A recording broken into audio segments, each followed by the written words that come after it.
accused of blowing up a homemade bomb in Washington County last week, faces new federal charges.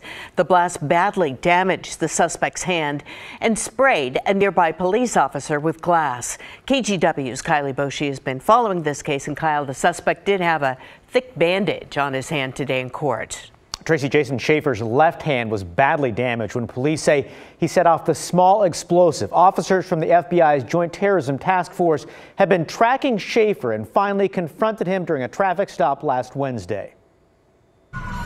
Bystanders had their phones out when two officers stopped Jason Schaefer in Rock Creek last week. Police say during the stop, Schaefer held out a cigarette pack full of explosives and told the officers, "We're all dying today." Then lit the pack. Prosecutors haven't said why Schaefer might have been building explosives.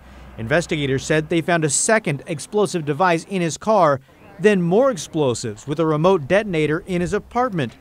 Even though agents from the FBI's Joint Terrorism Task Force had been investigating Schaefer, that doesn't necessarily mean he'll be charged with any terror-related crimes. When you have bombs involved and explosives and precursors, I think any time you have any concern about that, whether you know what the person's motivation is or not, that's probably going to prick up the ears of the Joint Terrorism Task Force. Schaefer's defense attorney said on Thursday he disagrees with the way prosecutors have described their case, but he said he could not elaborate.